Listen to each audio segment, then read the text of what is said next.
ज्ञानेश्वर महाराज की जय, जगद्गुरु तुकाराम महाराज की जय, संत शिरोमणी सावता महाराज की जय, श्री संत महाळू बाबा की जय, अत्रि ऋषी अनुसया माता की जय, नमः पार्वती पदे हर हर महादेव।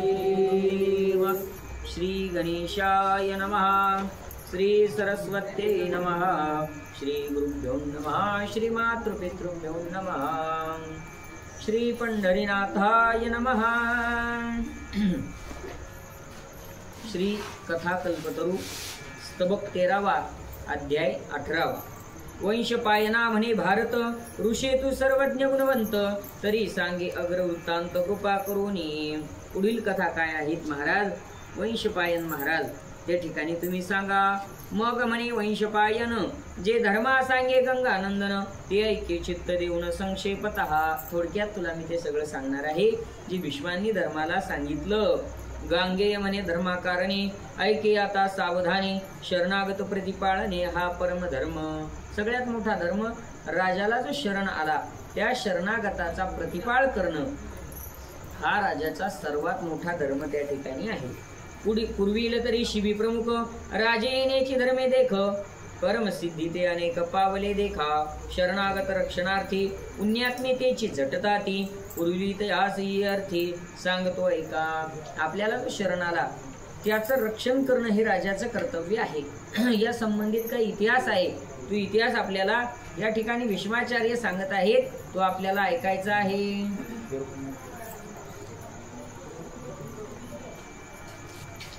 कथा अखिल पापनाशिनी, तुझ सांगतो गा।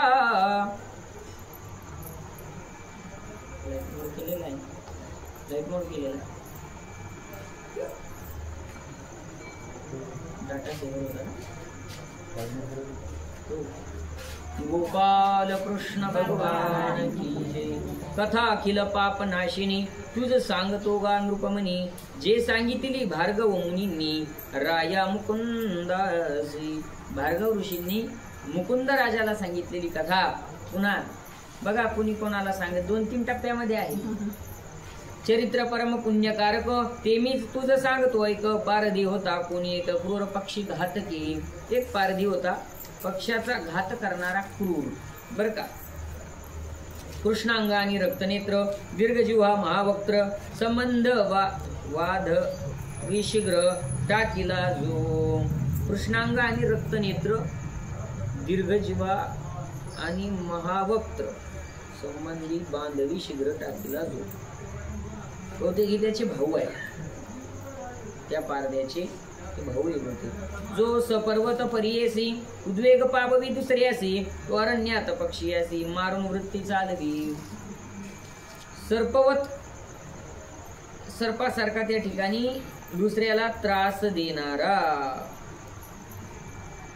दुःख देणारा, आणि म्हणून अरण्यातील पक्ष्यांना मारायचा आणि आपला उद्योग त्या ठिकाणी प्रपंच चालवायचा। जाहला धर्म परामुख, तया वृत्ती न रुची अनिक, मग म्हातारपणी देख ऐसे वर्तले एकदा। सगळं आयुष्य यातच गेलेलं आहे त्याचं, पक्षी मारायचे वगैरे। आता म्हातारपण त्याचं आलेलं आहे। जाणो प्रळय काळवत, महावात विजायुक्त, मेघ वर्षला बहुत, मही जाहली जळ पूर्ण। पहिल्या कथेवानीच कथा वाटायला लागली, अगोदर एक कथा झालेली अशीच। तर फार मोठा पाऊस झाला, जिकडे तिकडे पाणीच पाणी झालेलं आहे। पक्षी श्वापदे वनी, राहिली लीन होनी, इरुक्षुदा सीते पिडोनी, राहिला वृक्षाखाली। भूक लागली आणि थंडी वाजायला लागली पाऊस पडल्यामुळे म्हातारपणामध्ये त्याच्या बरं का। आता ती कथा आहे। आणि तो एका झाडाच्या आश्रयाला तिथं राहिला। तेथ वनदेवता वंदोनी, शिळेवरी पाणी अंतरुनी, क्रमू लागला सैरजिनी महाकष्टे। पानं आतरायची दगडावर आणि तिथं रात्र काढायचं असं त्या पारध्याचं ठरलेलं आहे। परी ते नेतीये दिवशी, कपोती धरुनी पाशी, घातली होती पांजऱ्यासी घरी न्यावया। गोपाल कृष्ण भगवान की जय। आणि मग बघा तो पारधी तिथंच त्या ठिकाणी रात्रभर त्याला थांबणं आलं, कारण पाऊस वगैरे पडलेला आहे। आणि त्याने एक कपोती म्हणजे एक कबुतरीन त्या ठिकाणी एका जाळ्यामध्ये त्याच्या पिंजऱ्यामध्ये पकडलेली आहे. तिचा व्रतारती रात्री त्या वृक्षाची शाखेवरी खोपया माझी दुःखे वारी पावला संताप. तो त्या शाखेवर आहे. पत्नीचा वियोग संताप त्याला झाला. म्हणे की माझी युवती पतिव्रता शीळ कपोती ते मागील निरोपण तेथ येथ जाणावे संपूर्ण त्यातील कुळागम प्रधान ऐके विशेष. म्हणे आगम पुस्तक कुळाचा इथून कथा बदलली वेचू तुझ सहित देवाचा तेथ पाड काही तराचा सांगो सधर्म. बघा इथं प्रिंटिंग मिस्टेक आहे त्यामुळं आता ही पूर्वीची कथा वेगळी झाली आणि इथं वेगळाच विषय निघालेला आहे. आगम कुळाची सुरुवात पाहता मोक्ष धर्म सिद्धांती कैसे स्वपर कुळ जाती हे रचना संसार भ्रांती तीन फिटे कदा. मोक्षाच्या प्राप्तीकरता सगळे धर्म सिद्धांत आपले 3-4 दिवसापासून चालू होते. आपण पाहिलं मागच्या अध्याय हे हा खूप जुना अध्याय इथं काहीतरी प्रिंट मिस्टेक झालेला आहे. तर असो मोक्ष धर्माचा सिद्धांत मोक्ष मिळाल्याशिवाय संसाराची भ्रांती भ्रम जात नाही. कुळज्ञाती विशेषी आणि वर्णसंकर बोलिलासी तरी हे खंडा या परियेसी कथा ऐके सांगतो. ऐका इथं नवीन कथा आहे. कुळ म्हणजे या कुळातला त्या जातीतला या धर्मातला हे खंडन करण्याकरता एक कथा काय आहे ती आपण ऐकू. पद्मपुराणी विशेषी व्याथे कथिले गणेशासी व्यासे कथिले गणेशासी होती पद्मपुर नगरीसी एकी वेश्या सुंदरा. व्यासांनी गणेशांना सांगितलेली कथा आहे. पद्मपूर नावाची नगरी आणि तिथे एक वेश्या ते 16 वर्षी मनोहर तारुण्य जिंकेला पंचशर ती जाहली कन्याकुमार जावळी समयांतरी. 16 वर्षाची ती वेश्या आहे. दिसायला सुंदर वय तारुण्य आहे 16 वर्षाचं आणि जिच्याकडे पाहिल्यानंतर कामदेव सुद्धा त्या ठिकाणी कामातूर होईल अशी ती आहे. आणि तिला एक कन्या आणि कुमार त्या ठिकाणी झाला. तर तो जुळे मुलगा आणि एक मुलगी तिला त्या ठिकाणी झालेली आहे. काही काळानंतर परिती अपत्य देखुनी मनी विचारी कामिनी म्हणे होईल तारुण्य हानी यासी वाढविता. आणि तिने विचार काय केला आता तिचा व्यवसाय वेश्येचा व्यवसाय म्हणून तिच्याकडे हा विचार येणं साहजिक आहे. माय म्हणून एखादी गृहिणी म्हणून चांगल्या संस्कारातल्या चांगल्या कुळातल्या माता माऊलीच्या मनात असा विचार येणार आहे का नाही. ती म्हणू लागली हे मुलं जर आता मोठाले झाले तर माझ्या तारुण्याची हानी होईल. म्हणजे कशी यांना सांभाळायचं यांना मोठं करायचं याची सगळे आता लहान लेकरायचं सगळा तो किरकिर आणि म्हणून मग माझ्या तारुण्यावर याचा काय होईल परिणाम होईल. मग त्याने येऊन घराबाहेरी सांडी येले उकिरड्यावरी तो कोणी धनवंत व्यवहारी आला ती मार्गे बाहेर नेऊन टाकली तिने. कोणीतरी धनवंत त्या मार्गाने चालला होता तो निपुत्रिक म्हणून गेला पुत्रासी घेऊन हर्षे सांगी स्त्रीला कोणी पुत्र देवी दिला. त्यानं मुलगा उचलून नेला. त्या धनवंतानं आपल्या बायकोला सांगितलं तू निपुत्रिक होता आपल्याला देवानं त्या ठिकाणी प्रसाद रूपात मुलगा दिलेला आहे. पुढे तो तीही वाढविला तव तैसाची वाणी या भला व्यवहारिक फिरता आला तिचे वाटे.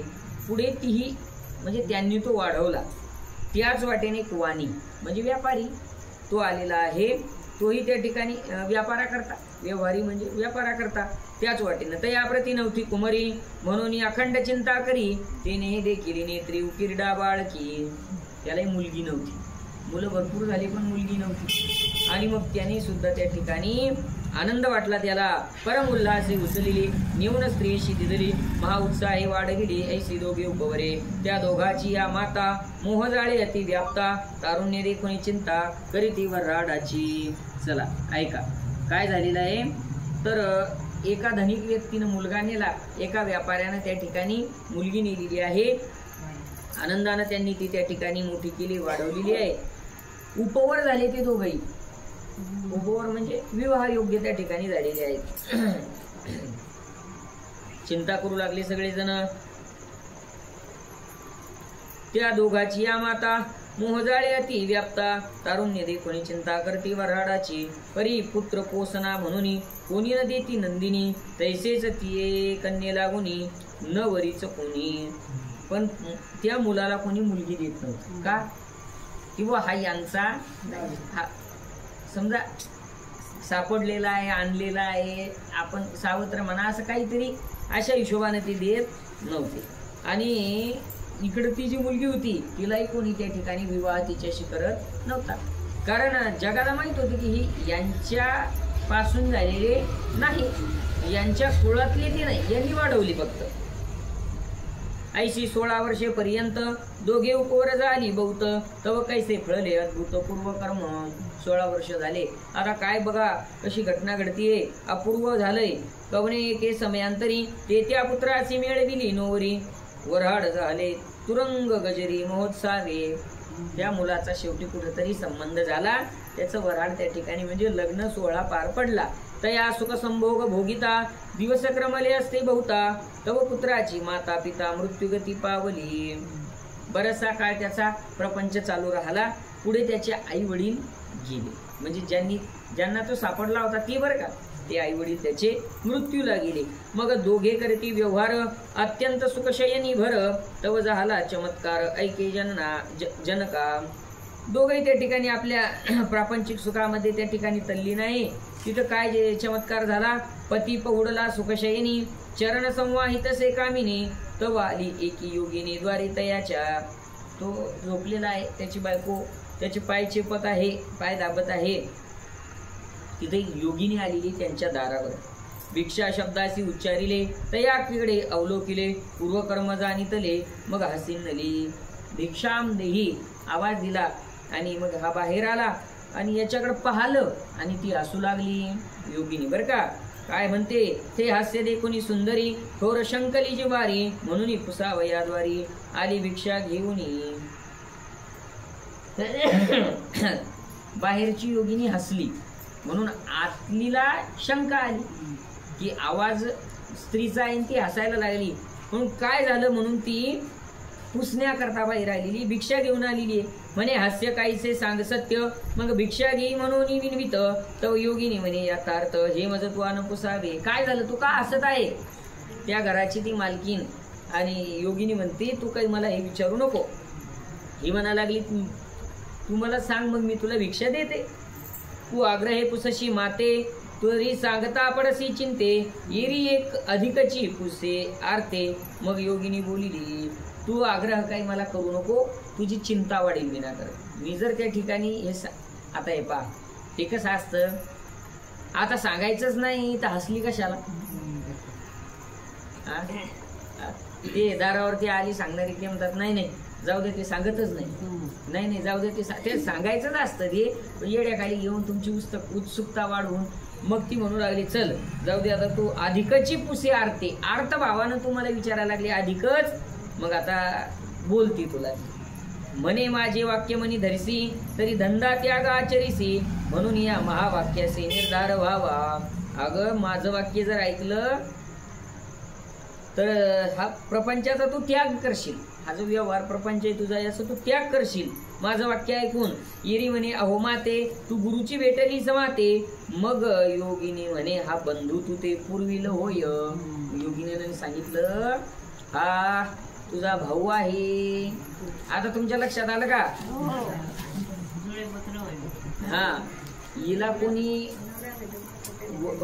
वर भेटत नव्हता, त्याला वधू भेटत नव्हती, आणि त्यांनी त्यांचं झालं म्हणून नाही सांगितलं, कारण ते झालं ठरून नाही झालं ना, अचानक झालं. हो दोन ठिकाणी होते आणि त्यांचा विवाह झाला. आणि या योगिनीला ते कळालं की ती कोण आहेत म्हणून. तर ती कोण आहेत आता,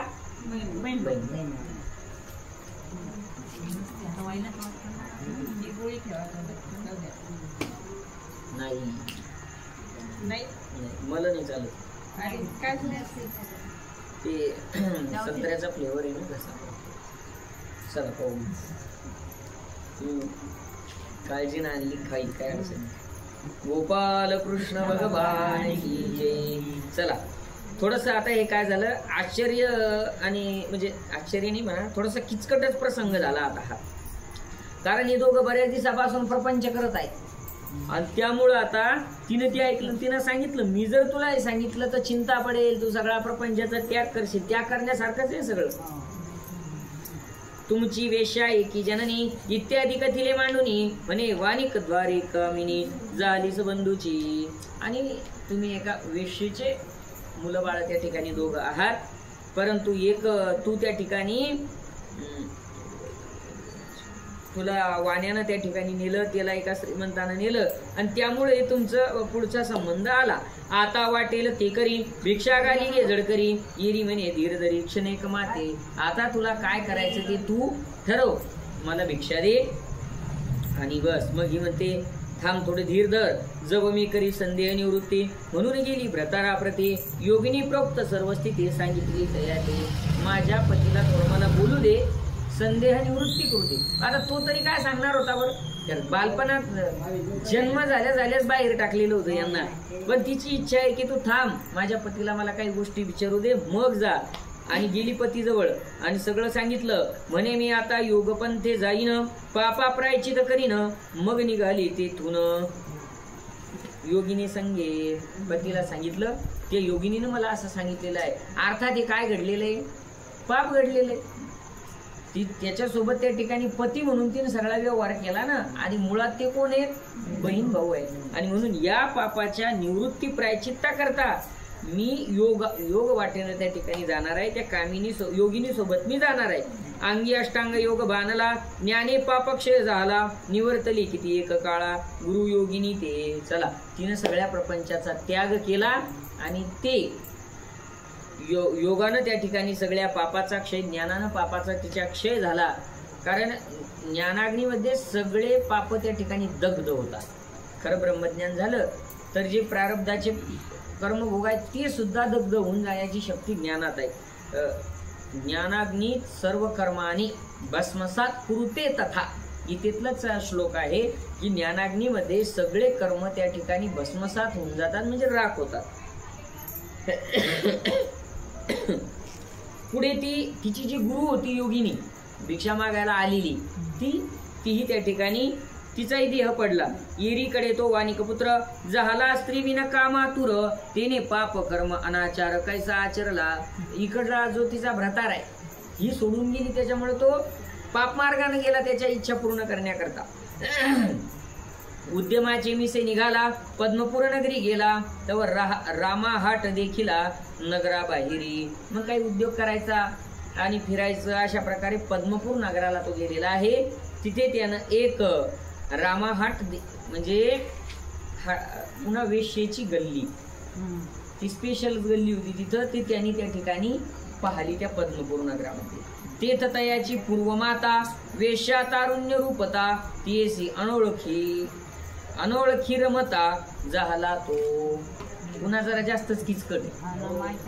कुठं गेला, जिथं त्याचा जन्म झाला होता त्या गावात आला, आणि जिथं त्या गल्लीमध्ये त्याची माता होती तिच्याशी तो रत झाला. प्रीती वाढली परस्परी, 5 वर्षे भोगिली सुंदरी, मग जाणून गरोदरी गेला उद्यमासी तो. आलं लक्षात. शेवटी त्यानं मग 5 वर्ष तिथं काढले आणि पुन्हा उद्योगासाठी पुढे निघून गेला. ती गरोदर राहिली.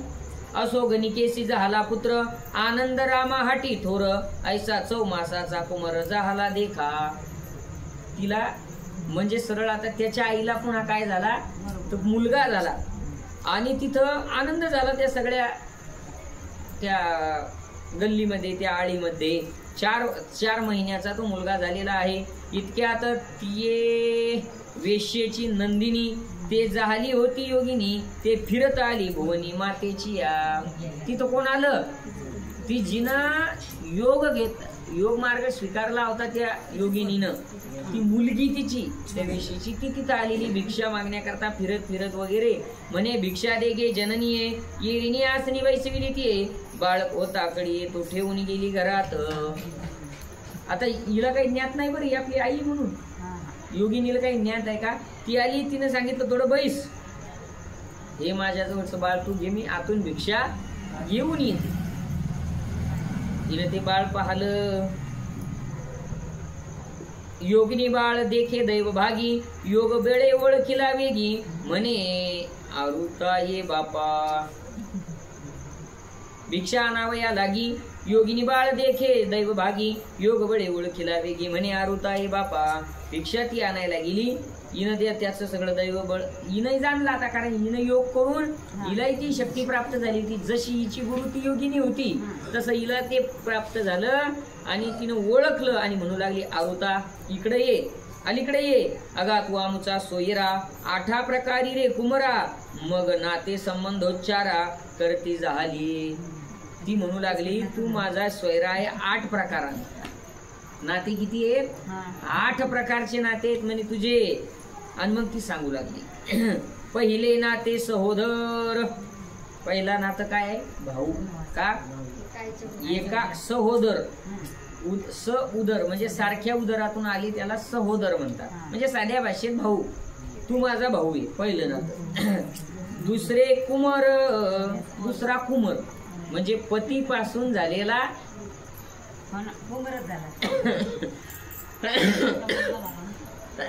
तिच्या अगोदरच्या पतीचा तो अंश आहे, म्हणजे तिचा तो पुत्र आहे. तिसरे देवर. तिसरं नातं काय आहे? दीर. कसा?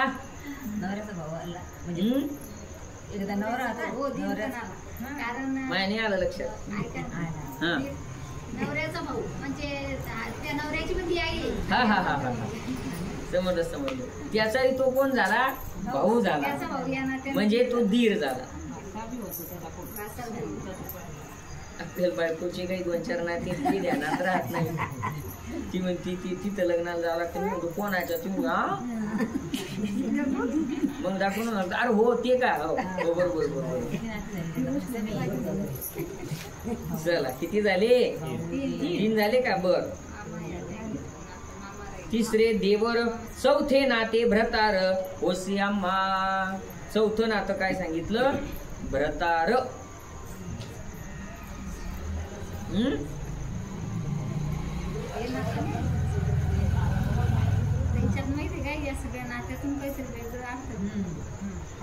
बर पाहू पुढं काय. 5वे भाचा.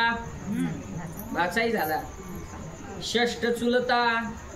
6वं नातं सांगितलं चुलता. 7वे तरी मामा निरुता. 8वे नातू सर्वता.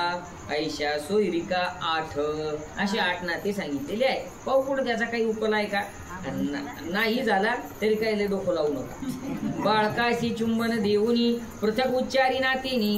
हे गणिका आयकोनी शीघ्र बाहेर पातली. आणि हा हे सगळं तिने त्या कोण ऐकलं? आतल्या गणिकेनं. या वेश्येनं ऐकलेली ती पटकन बाहेर धावत आली. म्हणे माते सांग यथार्थ, काय बोलिलीच गुप्तार्थ. येरी म्हणे ऐके समस्त दत्त चित्ते. काय सांगितले तू? मला ऐकायचं आहे, ऐक म्हणे चित्त देऊन. जरी असत्य बोलेन वचन तरी मज गुरुची आण. तू माझी माता उत्पन्न जाहलो दोघे तवोदरी. आणि मग ती सांगू लागली तू माझी माता आहे, मी खोटं बोलणार नाही, मला माझ्या गुरुची शपथ आहे. फक्त तू ऐक आणि विश्वास ठेव. तू माझी माता आहे, तुझ्या पोटी आम्ही 2 जन्माला आलो होतो. म्हणून हा माझा सहोदर. दुसरे माझे पतीचा कुमर. तुझ्या ठाई उपजला निर्धार. तेने मज पुत्रची. बघा ऐका. पहिला हा माझा भाऊ आहे, हे उकल आहे आता त्याच्या. दुसरा माझ्या पतीचा कुमर आहे, म्हणून माझा कुमर आहे, मुलगा आहे. तुझ्या पोटी जन्माला आला तेने मज पुत्रची. तुझा मुलगा आणि तुझ्या पोटी आला म्हणून तो माझा मुलगा आहे असं तिचं म्हणणं आहे. मम पतीचा धाकटा बंधू म्हणून देवर प्रसिद्धो. चौथी या नात्या विविधो शास्त्रदृष्टी विचार. चौथं नातं अटकलं होतं आपलं भ्रताराचं, त्याच्यासाठी शास्त्रदृष्टीचा विचार आहे म्हणून ते आपल्या लक्षात आलं. आपली दृष्टी नाही चालत इथं बऱ्याच ठिकाणी. आता पहा कसा. पती तैसा धीर चिंती काजे देवराज्य सुतोत्पत्ती. करावीच कुळ युती कामी विषय भावो. पती तैसा धीर चित्ती का देवराज्य सुतोत्पत्ती. बर का. तर जसा पती तसा धीर त्या ठिकाणी नातं असतं. कसा? तसं नसतं पण त्याचा अधिकार तसा असतो. आता जिवंत उदाहरण आहे. धीर जर वारला तर त्या ठिकाणी लहाना जर मोठा जर वारला आणि लहानाचा जर विवाह बाकी असला तर त्याच्या सोबतच त्या ठिकाणी हा भाऊजाईचा विवाह त्या ठिकाणी लावून देतात. आम्ही दिला. हा चला असो असो असो असो. अर्थात याला शास्त्राचा आधार आहे, हे काही चुकीचं नाही. पती तैसा धीर चिंती का देवराज सुतपती. करावीच कुळ युती. कुळातली युती त्याला पत्नी म्हणून करता येते. व्यास मुनी हा महाभारतातही आहे. म्हणजे अंबा, अंबिका, अंबालिका याच्या संबंधित कथा येऊन गेलेली आहे. ती तुम्हाला सगळ्यांना माहित आहे, आता सांगितल्या जाणार नाही.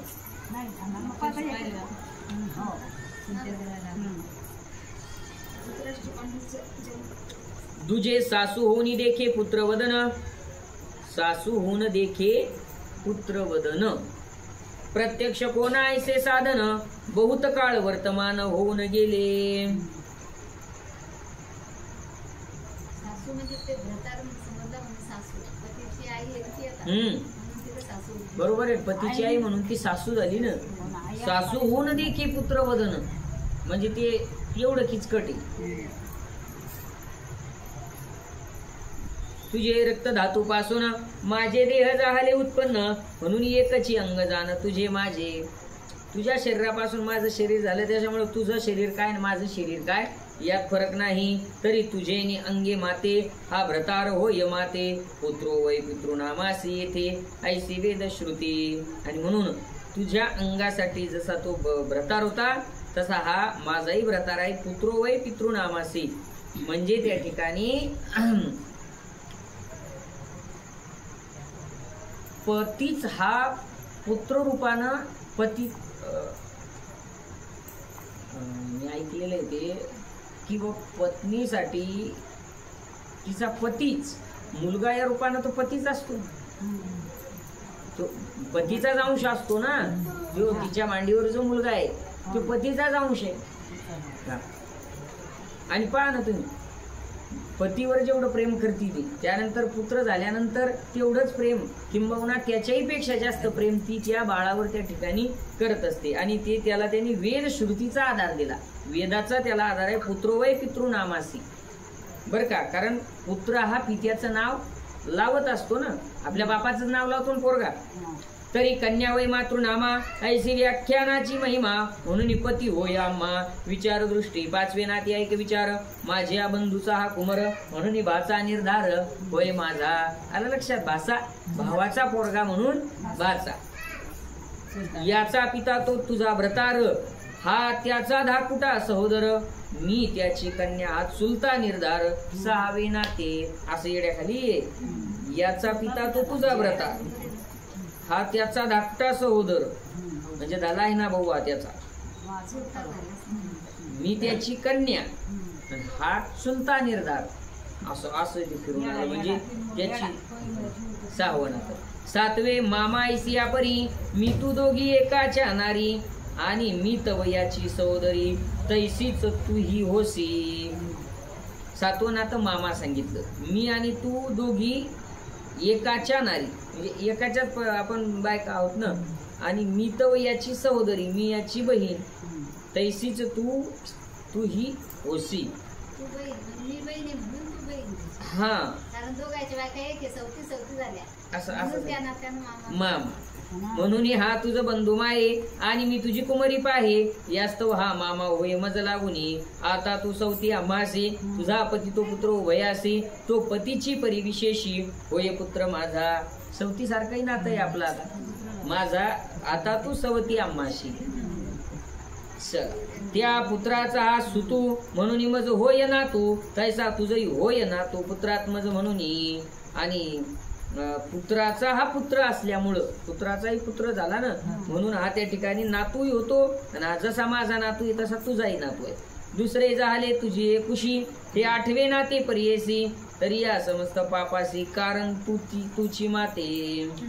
बर का, या सगळ्या पापाला कारण कोण आहे? तू आहे. खरंच ना, तिनं जर त्यांचा सांभाळ केला असता, तिच्या रक्तामासापासून बनलेला होता ना तो, त्या दोनही लेकरं त्या ठिकाणी त्या माऊलीपासून झाली होती, तिने त्यांचा सांभाळ करायला पाहिजे होता, नाही केला, म्हणून हे सगळं एवढं पाप घडलं. ऐकून लाजली जिवारी, बाळ घेऊन गेली भितरी, भिक्षा घेता गेली झडकरी योगिनी ती.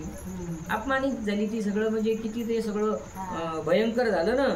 आणि म्हणून मूल ते बाळ घेऊन ती आत गेलेली आहे, योगिनी निघून गेली. ऐशी संसाराची व्यवस्था, न दिसे कुळ धर्म पाहता, म्हणून वर्ण संकर बहुता परीचा असे. अशी संसाराची व्यवस्था आहे, कुळ धर्म पाहता वर्णसंकर हा कुठं ना कुठं घडलेला असतोच. वर्ण त्या ठिकाणी शुद्ध सापडत नाही बर का.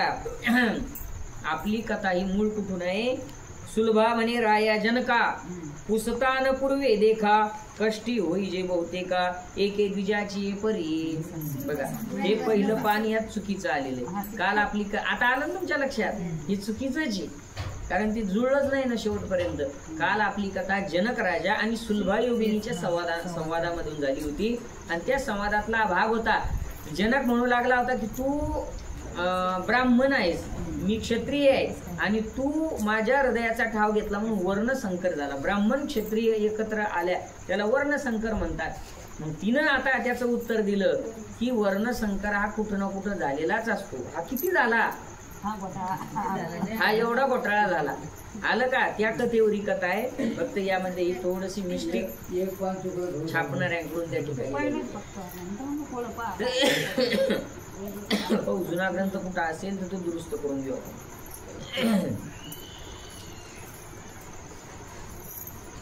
अशी संसाराची व्यथा आहे. सुलभा म्हणे राया जनका तू पुसतान पूर्वे देखा कष्टी होई जे बहुतेका एके द्विजाची परी एके कोणी एक ब्राह्मणा गुरुसी करी बहुत प्रश्न. गुरु म्हणे आ सांडी अवगुण पुसा पुशीचा. एका ब्राह्मणाची कथा त्या ठिकाणी सांगत आहे. कोण सांगतं? सुलभा योगिनी राजा जनकाला सांगते की एक ब्राह्मण गुरुला प्रश्न करत होता. गुरु म्हणू लागला अरे बस कर, तुझा हा अवगुण आहे का? विचारतच राहतो तो पुसापुशी चालूच राहत तुझं. एक झालं की दुसरं, एक झालं की दुसरं, तुझं ते पुसणं. पुसता बहुत कष्टी होसी तरी तो न मानी गुरु वाक्यासी ऐसे असता एके दिवशी तेने तुरी बक्षिल्या. बर तू त्या ठिकाणी काय परंतु गुरुवाक्य काही त्यानं ऐकलं नाही. असं एक दिवस काय घडलं, त्यानं तुरी खाल्ली. तुरी ते तुरीची टरफले एक दाती होते गुंतले ते नखे करून फेडिले पाहे तर उच्चिष्ट. तुरीचं टक्कर दातामध्ये अडकलं होतं, त्यानं ते नखानं काढलं आणि ते पाहिलं उच्चिष्ट. थोर विकल्पे कंटाळला म्हणे भ्रष्ट स्पर्श झाला मग नदी तिरी गेला स्नान करावया. पाहता त्याच्याच तोंडातलं ते टक्कर त्याला ते स्पर्श झाला म्हणजे उष्ट म्हणून त्यानं काय केलं, अरे मी काय झालो विटाळलो. उष्ट्याचा स्पर्श झाला. आता ते त्याच होतं ना, त्याच्या दातात अडकलेलं, त्याचं नखानं काढलेलं. पण तो बहुतेक शंकाखोर आहे कारण गुरु इथे काय म्हणून राहिला की तू बरं भलतेच प्रश्न करतो पुसापुशीची. बरं ते विटाळ धुण्याकरता कुठं गेला? स्नान करायला नदी. आपोषण करिता शेखी चुळीचे सरीसे मुखी शीत गेले अवचिती देखी तयाची.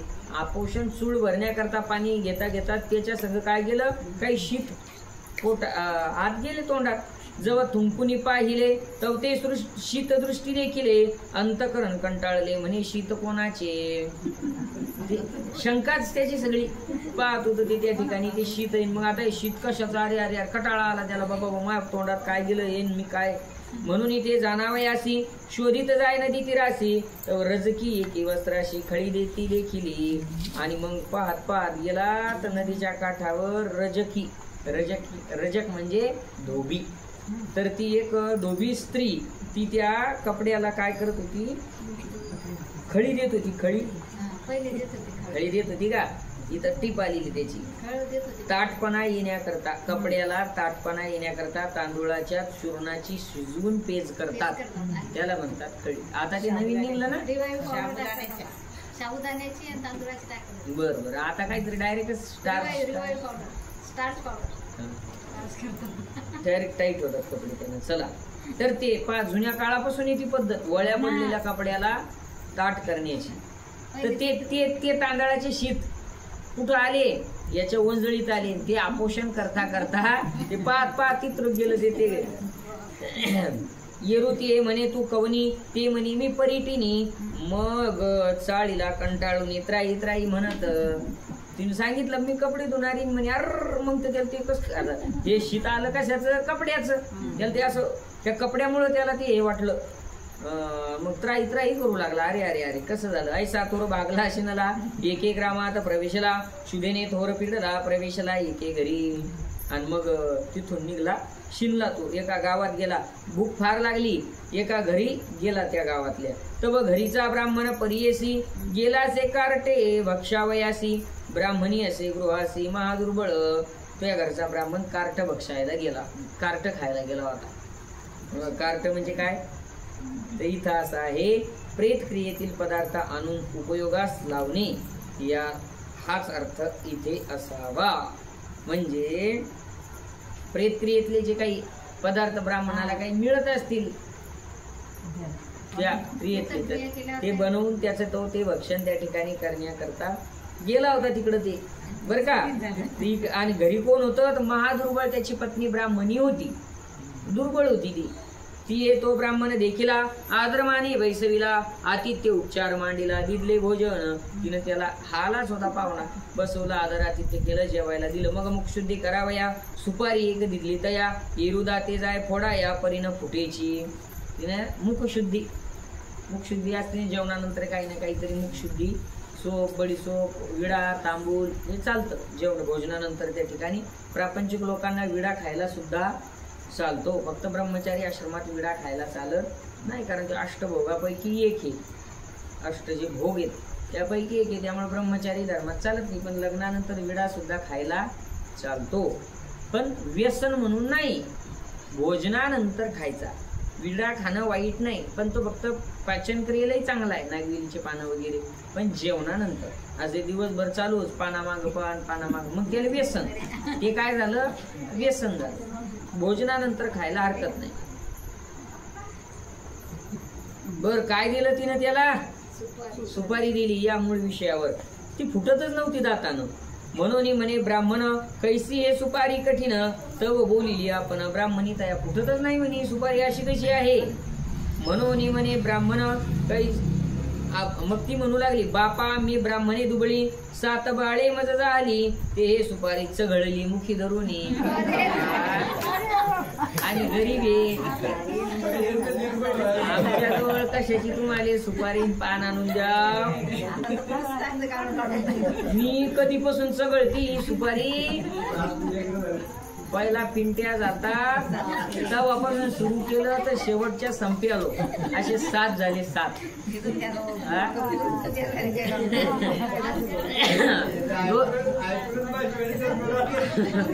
आता 3 दिवस तुम्ही सगळं वेदांत ऐकला होता ना, असं डोकं असं झालं होतं म्हणून आज कथा टाकली. प्रदीप महाराज 3 दिवस पूर्ण वेदांत होता, मोक्ष मार्ग, सृष्टीची उत्पत्ती, अशा सगळ्या किचकट कथा होत्या.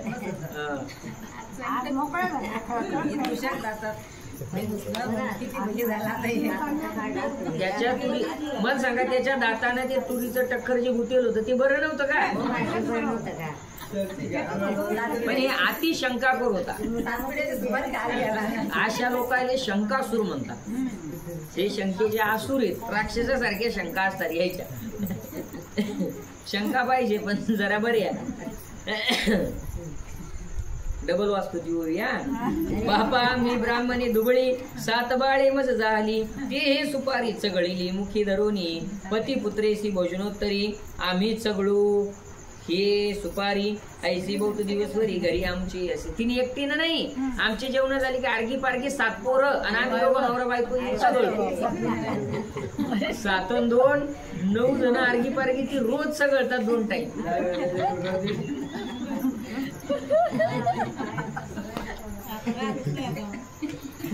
आज हे थोर भाग्य आमचे की आतिथ्य घडले तुमचे. पर्याय ऐकून ब्राह्मणाचे कटाळले मन. थोर आहे आमचं भाग्य, धन्य आजी दिन झाले संतांचे दर्शन. आणि तुम्हाला सुपारी त्यानं तर कटाळत त्याचं मन. असं कसं तरी झालं त्याला. ब्राह्मणी म्हणे ब्राह्मणा दुबळेपणा नसावे कवना तुझं रोटी वाढिली भोजना ते दैवे मिळाली आजी. ब्राह्मणी म्हणू लागली बाबा काय करावं, दारिद्र्यपणाच असा आहे. अहो आज तुम्हाला ही रोटी वाढली ना, ही आज दैवानं भेटली. निजे कवनाचा कणिक गोळा श्वान एक घेऊन आला तो आम्ही अमुकीचा सोडविला त्याची भाजी भाकर. आम्ही गरीब होतो, आमच्या घरी कशाचं पीठ आणि कशाच्या पोळ्या, कोणाचा तरी उंडा कणिक गोळा भिजवलेला उंडा पुत्र तोंडात घेऊन चाललं होतं. त्याला अडवलं, त्याच्या तोंडातला हिसकून घेतला. आणि त्याची भाजली भाकर. आता भाजायची कशावर? आता ते गरीब आहेत. ऐका कशावर भाजायची, ऐका आता कशावर भाजायची. घरी भाजन नाही काही, भाजन म्हणजे तवा बरं का, पात्र. घरी भाजन नाही काही, फुटकी काठवटी असे पाही, ती बंद दिदले ठाई ठाई चर्मकाराचे. घरी काय आहे? एक लाकडाचं पात्र आहे, काठवट काठवट. आणि तिलाही त्या ठिकाणी जागी जागी जागी जागी काय केलेले? चांबड्याच्या वादीचे कुठं कुठं शिवलेले ती फुटकी आहे म्हणून. आता चर्मकारण चमड जे चालत नाही मामनाला, चांबडा आलं ना तिथं. माझी मर्दीले हे कणिक, त्यात ही कणिक मळली कशात? काठवट जुने. आता आता पितळ काठवट कोपर काठवट गेल्यावर मग पितळाच्या होत्या काही. तुमच्या घरात अजून पितळाची, आता स्टीलच्या आहे. त्या उंडा भिजवायच्या स्पेशल परात म्हणतात पंढरपूर मध्ये. बर त्याच्यात मळली बर काही. मळली म्हणजे आपण म्हणतो ना भिजवला उंडा, मळला नरम मुरण्यासाठी. बर आता कशावर भाजायचं पहा बाबा. स्मशानीची इंधने आलीनी कष्ट प्रयत्ने, रंधन केले जाणणे ऐसी हतभाग्य आम्ही दुर्बळ आहे, आम्ही हतभाग्य बर का. आमच्या नशिबात काहीच नाही. ते लोक स्मशानातलं जे उरलेले जे काही लाकडं होते बाजूचे धुमकं धाडकं ते तसे आणले, कष्टानं प्रयत्नानं ते ओढून आणले आणि त्याच्यावर हे भाजलेली आहे. हे सांगत असे ब्राह्मणी. तेव्हा ब्राह्मणाला ते क्षणी आणले कारटे खाऊनी उरले अन्न. हे सांगू सांगूच तर जो ब्राह्मण जाईल होता तिकडं, ते प्रेत विधीच्या वेळेस काय दक्षिणा दान असतं ते तो खाण्याकरता गेलेला होता. तो तिथं त्यानं खाल्लं आणि पुन्हा ते काही घेऊन आला, उरले अन्न घेऊन आला. तेव्हा लेकुरे आली खेळूनी, ते भोजन केले मिळूनी, ये रे हे चरित्र पाहुणे दुःखे विवळ झाला. आणि मग ते पोरं आले, बाबा आले म्हणून त्या साऱ्या पोरांनी ते सगळं खाल्लं. यानं ते पाहिलं, कटाळला हा सगळं ते पाहून, विवळ झाला. म्हणे जळो माझा संसार, अवघा दुःख रूप आचार, मज गुरुने वर्जिले निर्धार, परिमुळत्वे नायकिले. जळो म्हणे माझं जीवनाला काहीच अर्थ नाही, सगळं दुःखच आहे. माझा गुरुनं त्याग केला पण मी ऐकलं नाही. गुरुन का त्याग केला? शंका. जर सकाळी झाले की शंका. अशा बऱ्याच लोकांना लय काही सवळ्यातले ववळ्यातले राहतात, त्यांना मग हे असं होतं, हे चालत नाही ते चालत नाही, इथं जायचं नाही तिथं जायचं नाही, याच्या घरचा चहा घ्यायचा नाही त्याच्या घरचा चहा घ्यायचा नाही, इथलं पाणी प्यायचं नाही तिथलं पाणी प्यायचं नाही, असे काही असतात. ते अति नको. काही पाळल्या पाहिजे बरं, काही गोष्टी पाळल्या पाहिजे. कुठं भोजन करायचं कुठं पाणी प्यायचं याला नियम आहे. पण हे अति झालं ना, याच्या दातातलं त्याला उष्ट म्हणाव का? आपल्या दातातलं टरफल त्याला उष्ट म्हणतो का आपण? शेपूच्या भाजीची काडी अटकली ती काढतो पुन्हा ती दातांचा जाऊन आत ढकलतो, ती का फेकून देतो का आपण? शेपूच्याच भाजीची काडी नाही, तुम्ही तिच्या भाजीची अडकती म्हणून सांगितलं. म्हणजे गुरुनं माझा त्याग त्या ठिकाणी केला पण मी सुधारलो नाही. मग तेथून मुरडला येऊन गुरुशी सांगता झाला, तर गुरु म्हणे का भला इटला संदेह आला हो रुगड वापर. म्हणे बरं झालं, तुझ्या शंका सगळ्या मिटल्या ना आता. म्हणे मिटल्या शंका. मग ते असं झालं, ते शिर फुटो तर फुटो पण शंका मिटो. काही गोष्टी अशा असतात. ही भीक पक्की बांधली का नाही? मिस्त्रीने काम चांगलंच केलं नाही, मिस्त्री म्हणे हात मग करतो, हाणलं त्यानं. म्हणे मस्तक फुटो तर फुटो पण शंका मिटो. नुसतं मस्तक फिटलं चालतं, फुटलं तर चालतं पण शंका मिटली, मिस्त्रीने काम चांगलं केलं. आता भरती करा याला.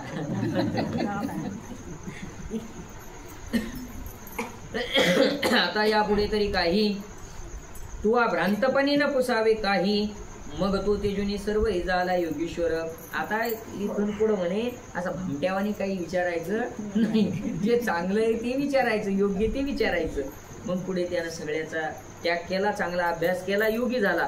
सुलभा म्हणे जनका पाहे तरी पुसता ऐसे होय, मज नवल वाटत आहे तुझे विदेहपणाचे. आलं जनकासाठी बरी कथा, दुसरी कथा आहे जनकासाठी आता की जनका पहा मग सांग. अरे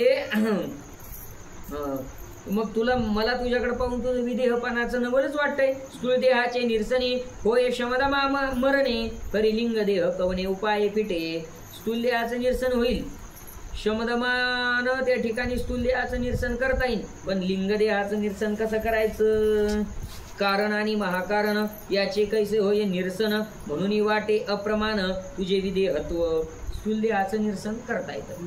स्थूल देहाचं निरसन सर्वसामान्य लोकांकडूनही होतं, फक्त आपल्याला त्याची जाण नाही. निरसन म्हणजे बाजूला ठेवणे.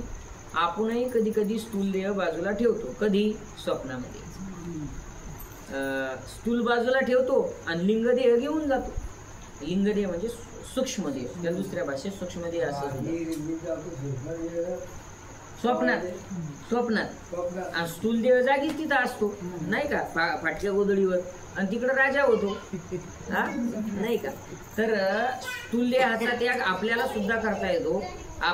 तो साधा आहे एकदम, तो सहजही होतो कधी कधी, पण त्याच्यापेक्षा कठीण आहे सूक्ष्म देहाचा, म्हणजे मन बुद्धी चित्त अहंकार आणि वासनेचा. त्याच्या पुढं कारण, त्याच्या पुढं महाकारण, आणि याचं निरसन कसं होईल असं ती योगिनी त्या ठिकाणी जनकाला म्हणते. आणि म्हणून तुझं विदेह पण मला त्या ठिकाणी काही खरं वाटत नाही. आगाचौ देहाचा नाश खरा या समर्थ परेश, तो विदेही जगन्निवास हा श्रीकृष्णाची. या 4 देहाचा नाश करण्याकरता समर्थ कोण असेल तर जगन्निवास भगवान श्रीकृष्ण हा एकटाच त्या ठिकाणी समर्थ आहे, असं योगिनीचं मत आहे. याची लीला लाघव चरित्रे नेनती ऋषी वेदशास्त्रे, पृच्छा करिता अपारे व्यसने पावशील. त्याच्या लीला चरित्राचं कोणीच त्याच्या लीला चरित्रापर्यंत जाऊ शकत नाही. ऋषी नाही, वेद नाही, शास्त्र नाही. विचारायला गेला तर तुलाही त्रास होईल, पण तुला त्याचा अर्थ लागणार नाही लागत महाराज. तू का म्हणे नटधारी भोग भोगुनी ब्रह्मचारी, असा तो आहे श्रीकृष्ण. ऐसे योगिनीने निरूपिले, जनके तटस्थ ऐकिले, न बोलेचे मौन साधिले, अवघे तृष्णीभूत. शांत बसला जनक राजा, फक्त ऐकत होता, सगळं पाहत होता नुसता. तो योगिनी उपमनली, गगनमार्गे चालिली, यानंतर या दृश्य झाली, ज्योती मिळाली कृष्णात. ती योगिनी त्या ठिकाणी सगळा उपदेश करून निघून गेलेली आहे. आकाश मार्गानं पाहता पाहता ती अदृश्य झाली, कृष्ण स्वरूपामध्ये विलीन झाली. तेथे जनक प्रबोधला, आपला अभिमान त्यागिला, मग चरणी लागला श्रीकृष्णाचे. जनकाला जर विदेहत्वपणाचं जे काही त्या ठिकाणी अभिमान होता तो त्या ठिकाणी गेला आणि श्रीकृष्णाच्या पायी लागला. म्हणे नकळे तुझी थोरी, तुझी तारक श्रीहरी, मज देवे ब्रह्मज्ञान क्षोत्री, उपदेशिले देवा. खरंच तुझी थोरी फार मोठी आहे. अरे माझा अभिमान घालवण्याकरता, मला ज्ञान होण्याकरता तू त्या ठिकाणी या ब्रह्मज्ञान सांगणारी ती ब्राह्मणी योगिनी तर तू पाठवली. तेने संदेह निवर्तला, परमात्म भाव उमटला, आत्मानात्म विवेक भासला, स्तविला गोविंद ते स्तुती वाकानिता. येथेच विस्तार होईल ग्रंथा. असो मग कृष्ण गेला त्वरिता द्वारावती. असो मग भगवान श्रीकृष्ण सुद्धा जनकाला दर्शन देऊन त्या ठिकाणी द्वारकेला निघून गेले. वंशपायन म्हणे भारता, हे पद्मपुराणीची कथा सांगितली संक्षेपता प्रसंगानुसार. पद्मपुराणामध्ये आलेली ही कथा आहे, थोडक्यात प्रसंगानुरूप सांगितली. कार्यकारण सार घ्यावे, येर फळकट सांडावे, जैसे नवनीत काढावे, दधी मध्यगत. सार भाग त्या ठिकाणी घ्या, फलकट म्हणजे टक्र किंवा ताकासारखा भाग सोडून द्या, लोण्यासारखा भाग स्वीकारा. शांतीपर्वी मोक्षधर्म, धर्मरायासी सांगे भीष्म, तेत हा कथा संबंध उत्तम पुराणांतरीचा. सुलभाजनक संवाद ऐकोनी धर्म सानंद. मग प्रश्न करील प्रबुद्ध पुढील प्रसंगी. ते शुकोत्पत्ती कथा पुढे कावी भारता, श्रोतया झाला विनविता मधुकर कवी. इति श्री कथा कल्पतरू त्रयोदश स्तबक मनोहरू, योगिनी पुराण अंतरकथा प्रसंग प्रकारो. अष्टदशाध्यायी कथेला श्री सांब सदा शिवार्पणमस्तु. गोपाल कृष्ण भगवान. योगिनीची कथा अशा प्रकारे या 13व्या स्तबकातील 18व्या अध्यायामध्ये आलेली आहे. पुढील अध्यायामध्ये शुक महाराजांची कथा ऐकायची आहे. शुक आणि जनक यांचा सुद्धा फार जवळून संबंध आहे. ती कथा यात आली, बहुतेक ती आहे का दुसरी आहे. शुकाच्या उत्पत्तीचा प्रकार आहे. शुकदेवाची, शुक महाराजांची उत्पत्तीची कथा आहे. भागवतामध्ये तुम्ही ऐकली असेल. आता इथं आपण ती पाहू.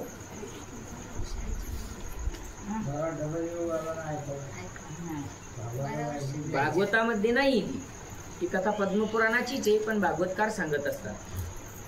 कारण वक्ता कोण आहे? शुकदेव महाराज आहे ना. मग शुकदेव कोण होते हे सांगत असताना अभ्यासू वक्ता जर असेल तर तो त्या ठिकाणी सांगतो. आता नेमकी तीच आहे का दुसरी आहे पाहू. कारण शुकदेवाची उत्पत्ती कथा आहे, पुन्हा जनक आणि शुकदेवाचा सुद्धा संबंध चांगला आहे. शुकदेवजींनाही अभिमान झाला होता तर तो जनकानं घालवला होता. आता ती येते का काय पाहू, नाही आली तर मग मी सांगेलच तुम्हाला. चला, अध्याय 19.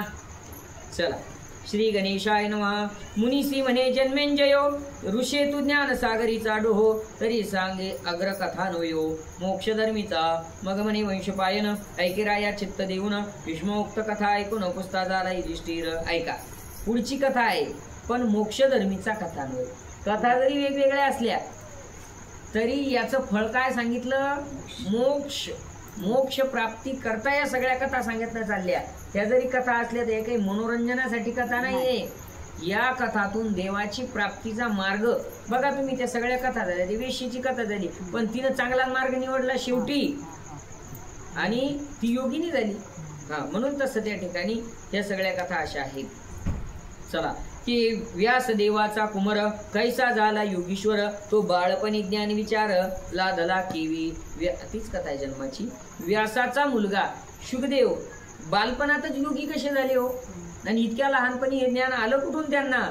आणि त्याची माता कवन, ते सांगावे शुकाख्यान, तव म्हणे गंगानंदन, ऐके धर्मा. हरकत नाही. त्यांची माता कोण आहेत, कुठून आलेत, कसं झाले? ऐका मग. पूर्वी मेरुशृंगी कर्णिकार, वनादी ते शोभती अपार, ते तर क्रीडत होता शंकर भूतगणादी परिवारेसी. शिवपार्वती मेरुशृंग या पर्वतावर त्या ठिकाणी क्रीडा करत होते. ते दोघं कथा सांगत असतात आणि शुक पोपट त्या ठिकाणी ऐकतो. शिवाचा त्रिशूळ मागा लागतो. अशी ती कथा आहे. बहुतेक माझ्या अभ्यासानुसार तीच मी तीच सांगत असतो भागवतामध्ये. बघू, शिव आणि पार्वती माता आपल्या परिवाराचे तिथं आहे. मेरू पर्वतावर हैमवती होती सवे, ते तर उग्र तपव्यास देवे, वायू भक्षुनी यावर केले वर्ष शत. पार्वती माता ही सोबत होती आणि त्याच भागामध्ये व्यासांनी सुद्धा वायू भक्षण करून 100 वर्ष तपश्चर्या केली. नुसता वायू आहार त्या ठिकाणी घेतला. तपयोग बळे जटा, जहाल्या असती पिंगटा, मनी हे तुहाची गोमटा, सुपुत्र असावा. जटा पिंगट झाल्या, रंग बदलला त्यांनी. आणि बर काय कशा करता केलं तप? तर सुपुत्र व्हावा. त्याच करता तप काय करायचं? सुपुत्र होण्याकरता तपच करावं लागतं. पुत्र सहज होतो.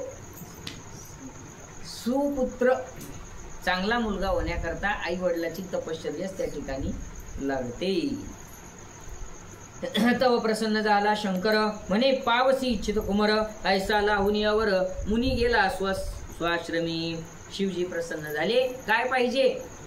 सुपुत्र पाहिजे. हरकत नाही, भेटून जाईल, तुझी इच्छा पूर्ण होईल. गेली निघून. एकदा अरण्यी सहित ग्रहाग्नी, मंथिता झाला व्यासमुनी, तो घृताची अप्सरा नाही देखली अकस्मात. अरण्यी सहित गृह्याग्नी, मंथिता झाला व्यासमुनी.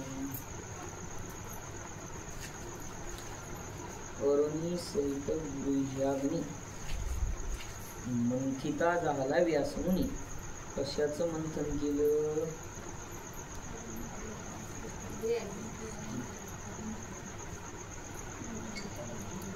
तव घृताची अप्सरा, तुपाची अप्सरा देखील अकस्मात.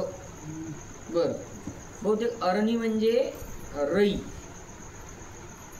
बर का, त्याला अरणी म्हणतात. बरोबर, आठवलं. काही काही शब्दाचा भरपूर हे ठेवावा लागतो.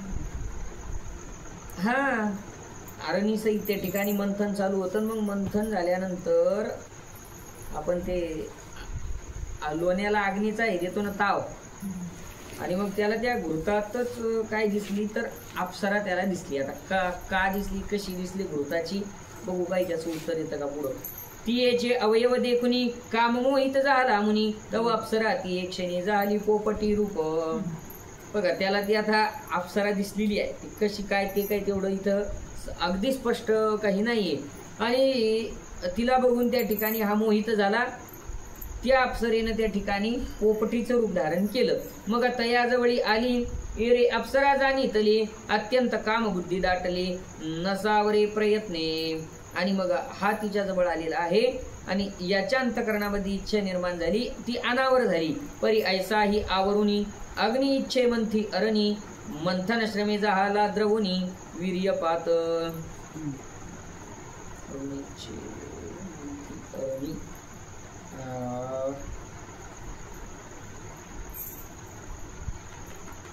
अग्नी प्रकट करण्याकरता मंथन चालू होते.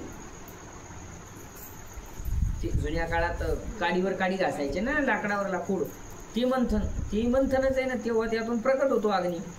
तर मग शेवटी त्या ठिकाणी यानं त्या इच्छा सगळ्या आवरल्या, परंतु द्रवीभूत तेज त्या ठिकाणी याचं बाहेर आलं. ते अरणी गर्भी घातले, तेत शुकाशी जन्म जाहले, अग्नी ज्वाळीवत देखिले महायोगी बाळक. आणि त्या तेजापासून, याच्या तेजापासून काय जन्माला आलं, एक तेजस्वी बाळ जन्माला आलं. थोडासा बदल आहे या कथेत बरं का, मी सांगतो ती कथाही झाल्यानंतर नंतर सांगतो.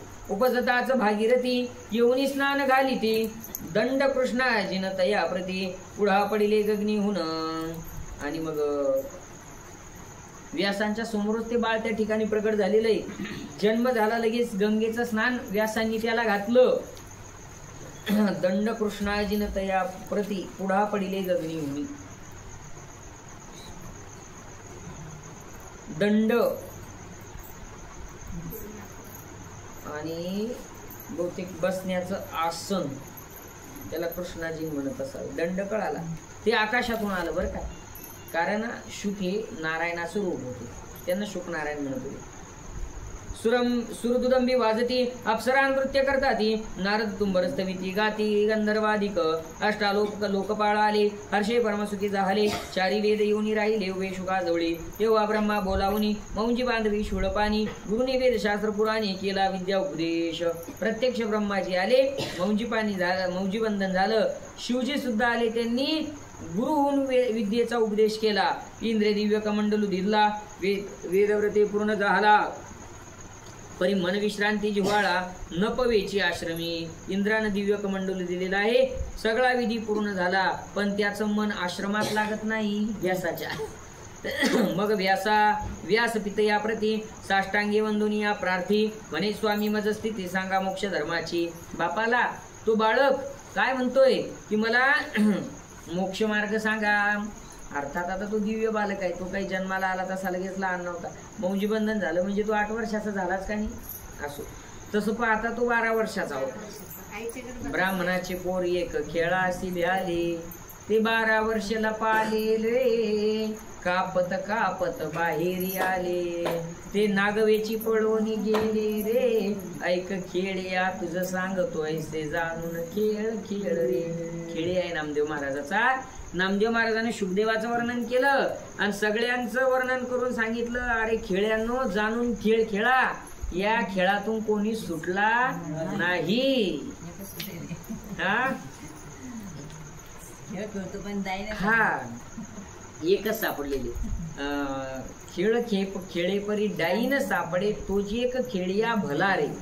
खेळिया माझी हनम्या शहाणा, तू ये फक्त. खेळिया माझी हनम्या शहाणा, काम व्यसनी न पडे रे. कामची नाही ते क्रोधची कैसा, ते कैसे भांडण रे. असं हनुमंतराय फक्त त्या काम व्यसनातून सुटलेले. विनोदी इथे ब्राह्मणाचं पोर एक खेळासी भ्याले, ती हे व्यासाचं पोरग. काय झालं होतं, शिव आणि पार्वतीचा संवाद सुरू होता या शृंगी पर्वतावर. संवाद असा होता श्रीमद भागवत कथेचा. शिवजींना कृष्णकथा नेहमी आवडायची, रामकथा कृष्णकथा. पार्वती माता ऐकत होती.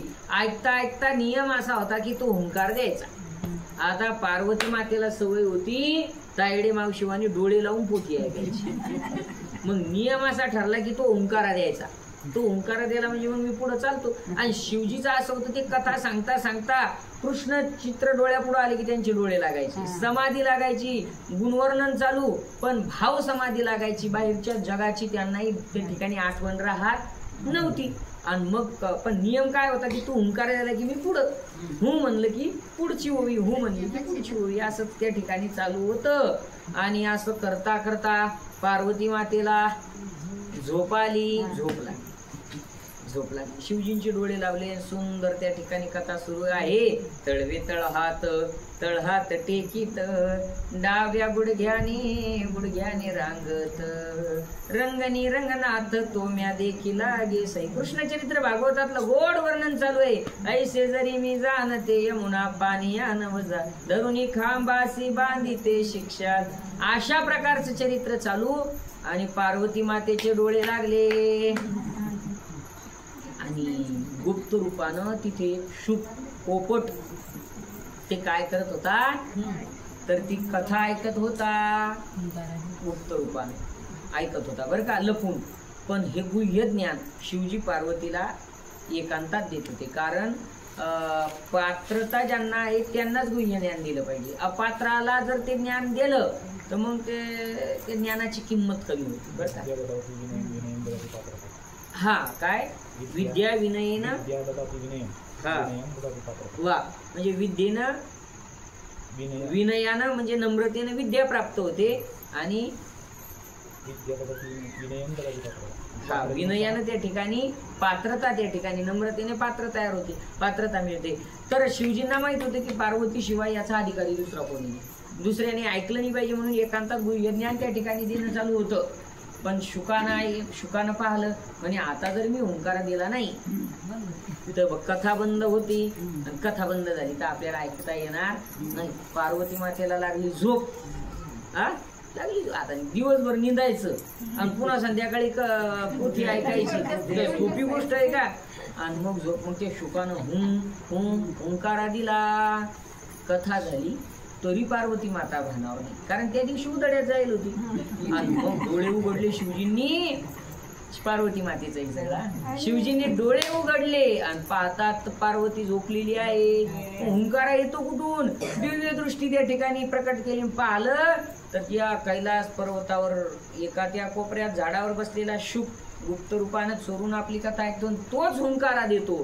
चोरून कथा ऐकू नये म्हणून, कधी सभेत येऊन कथा त्या ठिकाणी चोरून कथा ऐकतोस का म्हणून शिवजींना क्रोध आला. त्रिशूळ काढला, शुकाच्या मागे भिरकावला. शुक भीतीपोटी त्या ठिकाणी धावू लागला. धावता त्या ठिकाणी एक अशा ठिकाणी गेला. व्यासांची पत्नी सकाळच्या वेळेला, तिचं नाव आहे पिटिका बर का. पिटिका असं तिचं नाव आहे. काय दिलंय त्या पद्मपुराणातली कथा आहे. भागवतामृत नावाचा ग्रंथ आहे माझ्याकडे, त्यात आलेली. आणि मग ती पिटिका सकाळी सकाळी तोंड धुत होती आणि ती मोकळ्या मनानं धुत होती. वा वा वा वा वा वा. आणि हे शुक आला पळत. जसा पळत आला तसा त्याला आश्रय पाहिजे होता, तो गेला पोटात. आता ते त्रिशूळ ब्राह्मणाच्या बायकोचा वध करणार आहे का, भक्ताचं रक्षण करणार आहे. व्यास भक्त आहे. ते त्रिशूळ तिथंच थांबलं. शिवजींनी परत घेतलं, पाहिलं आणि सांगितलं की हा वाट पाहू लागले बाहेर कधी येईल, बाहेरच नाही आला. शेवटी तो गर्भरूपानं त्या ठिकाणी वाढला आणि शुक म्हणून आत गेला होता तो पुत्र. आता तिच्या पोटात गेला ना तो, तिचा अंश म्हणून तो त्या ठिकाणी वाढला. आणि 12 वर्ष त्या ठिकाणी तो बाहेर आला नाही. कोणाच्या भीतीनं, शिवाच्या धनुष्याच्या भीतीनं नाही, संसाराच्या भीतीनं. तो म्हणू लागला मी जर जन्माला आलो तर माझ्यावर वैष्णवी माया येते. बघा जन्म झाले की माया पडते, मायेचा. आणि मग विसरून जातो तो. केव्हा केव्हा केव्हा हरिस्मरण करत नाही, मरेपर्यंत त्या ठिकाणी हरिस्मरण करत नाही. कुणी वैष्णवी माया माझ्यावर जर हिनं आक्रमण केलं तर माझं ही भागवत कथा ऐकणारा होता म्हणजे तो काय शुक सामान्य होता का, नारायणाचाच अंश होता. हे सगळं पुढं कथा त्यांच्या हाती करायची होती. मग 12 वर्ष झाली. व्यासांनी विष्णू परमात्म्याला प्रार्थना केली की देवा माझ्या पत्नीला किती दिवस पर्यंत वागवायचं, 12 वर्ष झाली तिचा त्रास. मग तुम्ही या आणि या बालकाला बाहेर येण्याची प्रार्थना करा, आम्ही त्याचा बालक म्हणून सांभाळ करू. हरकत नाही. विष्णू परमात्मा आले, प्रार्थना केली पोटातल्या शुकाला. शुकांनी सांगितलं देवा नाही येणार का, बाहेर आलो की तुझी माया मला सुचू देणार नाही. विष्णू परमात्म्याने वचन दिलं तुम्ही जरी या प्रपंचामध्ये व्यवहारामध्ये जन्माला आला तरी सुद्धा त्या ठिकाणी माझी माया तुम्हाला बाधित करणार नाही. आणखी एक वचन घेतलं बापाकडून की मला तुम्ही अडवणार नाही. भगवत प्राप्तीच्या मार्गामध्ये आड यायचं नाही. नाहीतर मग शाळा शिक, नोकरी कर, लग्न कर आणि मग नाताच तोंड पाहू दे, हे मी ऐकणार. एवढं वचन घेतलं तर बाहेर येतो असं वचन घेतलं. आणि मग शुकदेवजी बाहेर आले. जसे बाहेर आले तसे अंगावर कपडा नाही बोटवर तसेच निघाले. ब्राह्मणाचे पोर एक खेळाशी भियाले. ते 12 वर्षाला पाहिले रे, कापत कापत भीत बाहेर आले की माया आपल्याला त्रास देऊ नये. नागवेची पळून गेलेले तसेच गेले. व्यास आवाज देत होते पण थांबत नव्हता. असो, पुढं आणखी कथा आला योग भागवताचा तर मग पुन्हा याच्यापेक्षा सविस्तर सांगेल. सगळंच तुम्ही एका याच्यात पाहून राहिले. मी सगळंच सांगून टाकतो एकदा.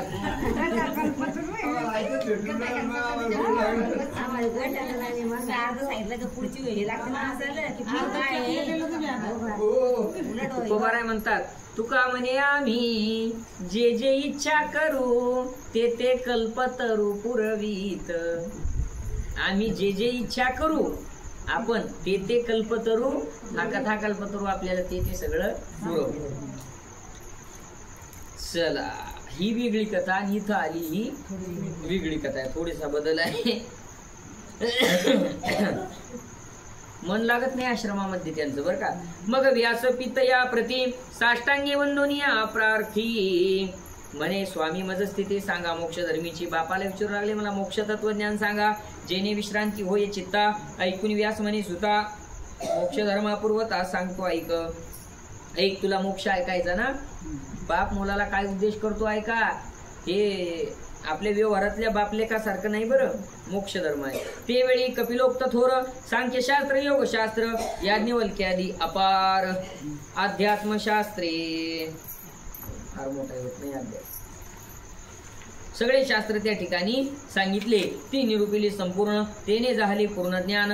मग मोक्ष मार्गी शुकाचे मन सविवर देखिले. सगळे शास्त्र ऐकले, सर्व ज्ञान झालं आणि मग पाहिलं की मोक्ष, शुकदेवांचं मन हे मोक्ष मार्गाला त्या ठिकाणी लागलेलं आहे. यावर व्यास म्हणते, शुका तू जाऊन भेटावे जनका, मनुष्य मार्गे जावे देखा, नव जावे अंतरिक्षे. आता ती कथा आहे. बरं, आता कथा होईल का आपली ती पूर्ण? म्हणजे 20च ओव्या झाल्या आणि 95 ओव्या आहे पुढं. टाइम 10 वाजले. कसं याला अर्धा तास लागतो राहिलेल्याला.